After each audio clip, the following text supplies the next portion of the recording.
Hola, un saludo.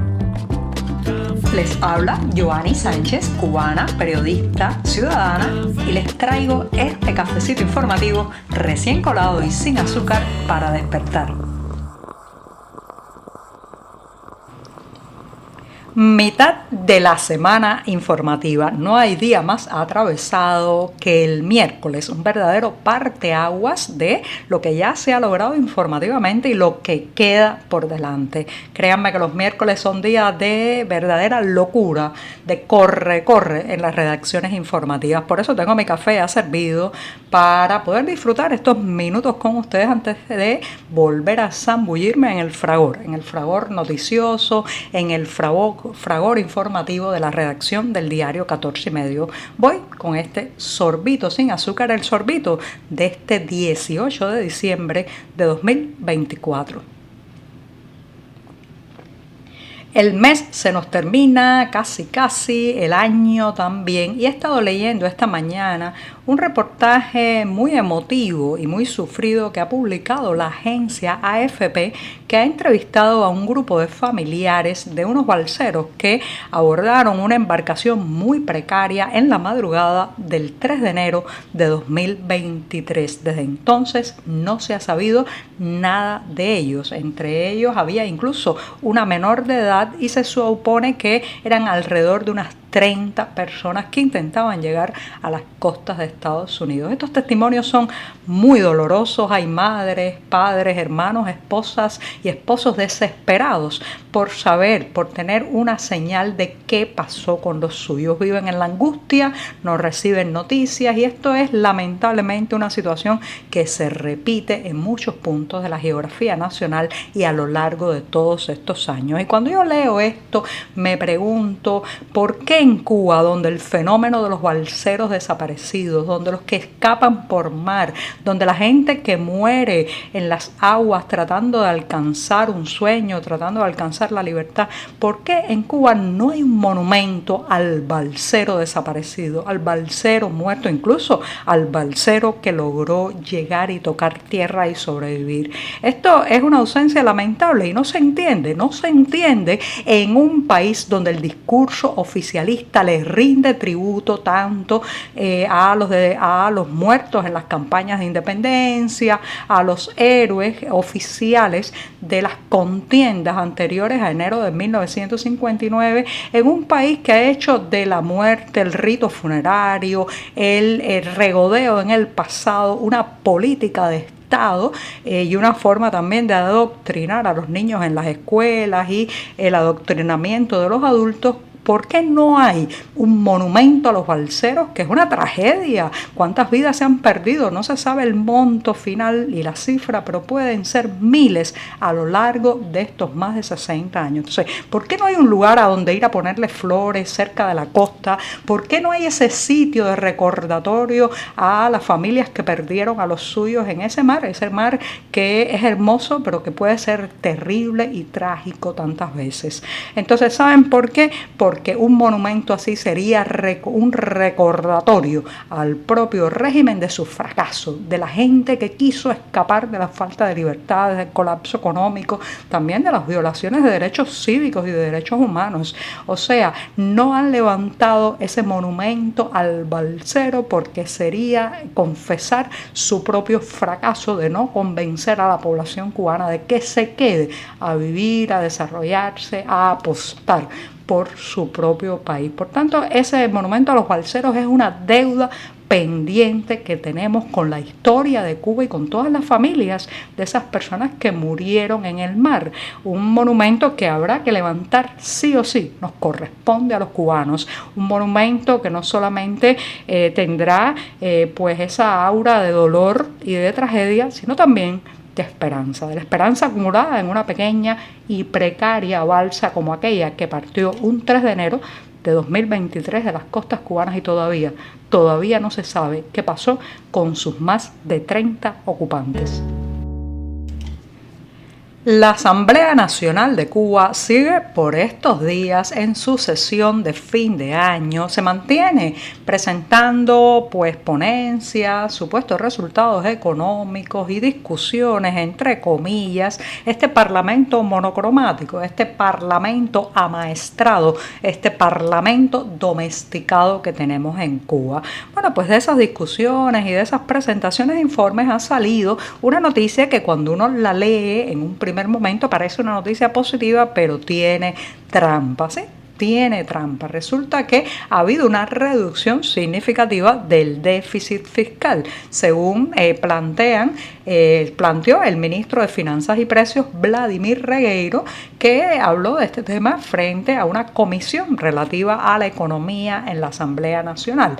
Aseguró que aunque la reducción prevista del déficit fiscal está en torno al 47%, esto es lo que se espera, bueno, esto significa un 53% menos de lo que se había calculado inicialmente. Dicho así, uno pensaría que bien, no se gastó tanto de las arcas estatales, ha quedado una reserva que se puede usar para otras cosas, pero decía que esta noticia tiene doble filo porque en realidad lo que señala es una reducción, una austeridad cada vez mayor en las inversiones de sectores claves. Cuando vemos cómo se deterioran los hospitales, los centros docentes, las infraestructuras públicas, las calles, los servicios básicos, bueno, pues eso va a la cuenta también de esta reducción del déficit fiscal.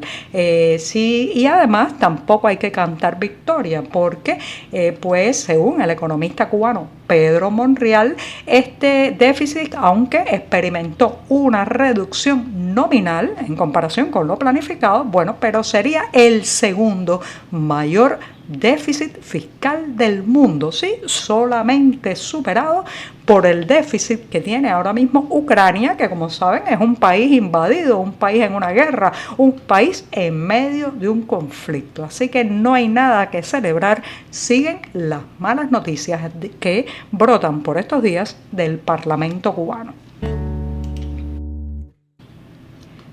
Pareciera que todo conspira contra las autoridades cubanas, que todo lo que planifican termina en papel mojado, que todos los planes, los proyectos, las proyecciones económicas que nos convencen o tratan de convencer que se harán realidad terminan convirtiéndose en nada, en puro humo. Así ha ocurrido con la cuestión tan básica y tan vital como es la producción de leche. Una provincia ganadera por excelencia, lechera por tradición, como es Santi Espíritu, recauda diariamente ahora entre 5.000 y 6 litros de leche toda la provincia. Esto es cerca del 10% de lo que planificaron las autoridades, que roza los 50.000 litros diarios. O sea, de lo dicho a lo hecho, en este caso el trecho es enorme. Según este plan, bueno, pues los cumplimientos están directamente bajo el suelo. Parece ser que existe una especie de huelga de ubres vacías en la provincia de Santi Espíritu y así se extiende por el resto del país. Incluso esta es una de las que mejores indicadores tiene. ¿Qué cuestionan? ¿Qué cuestionan los administradores y los funcionarios locales? Dicen que los ganaderos, los guajiros de territorio espirituano prefieren muchas veces vender su leche y los productos derivados de ella, como el queso, el yogur y el helado, prefieren venderlos de forma privada en el mercado informal muchas veces. Pero claro, ¿quién va a ser tonto si el Estado le paga por cada litro de leche pautado y contratado, le paga a ese ganadero 38 pesos cubanos, mientras que en el mercado informal puede llegar a costar más de 150 pesos ahora mismo? Cuando, bueno, pues el tiempo es de seca, no hay mucha hierba o pasto para las vacas, el Estado puede llegar incluso a pagar 70 pesos el litro, pero eso es menos de la mitad de lo que cuesta ahora mismo el producto en el mercado negro, en el mercado informal. Entonces, claro, los campesinos tontos no son, mucho trabajo que pasan para mantener vivas sus vacas en medio de la ola de sacrificios ilegales, las cuadrillas de matarifes que se extienden por los campos cubanos, además alimentarlas, velar por su salud y para colmo, además tienen que vender a bajos precios al Estado. No, claro que no. El resultado, cada vez se entrega menos leche a los entramados oficiales. La jornada puente, el día bisagra, llega a su final en este programa y voy a despedirlo con algo que comenzará el próximo 2025.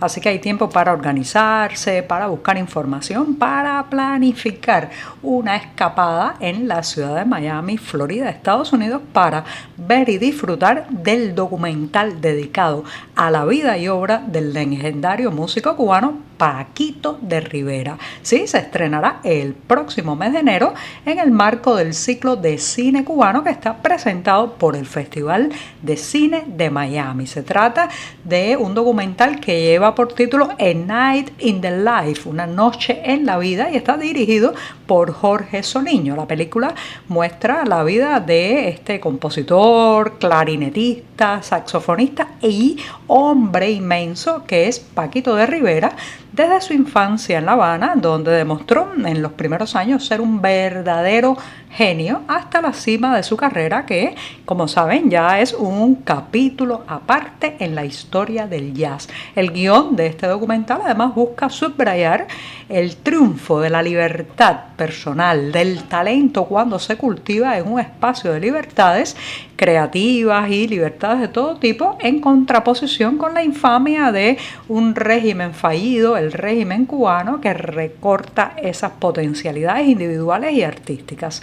Así que busquen en la cartelera del diario digital 14 y medio los detalles sobre este documental que aborda la vida de un hombre legendario y un músico excepcional, el cubano Paquito de Rivera. Y con esto sí, me despido hasta mañana jueves, el último jueves que compartiré junto a ustedes. Muchas gracias. Por hoy es todo. Te espero mañana a la misma hora. Síguenos en 14ymedio.com. También estamos en Facebook, Twitter, Instagram y en tu WhatsApp. No olvides, claro está, compartir nuestro cafecito informativo con tus amigos.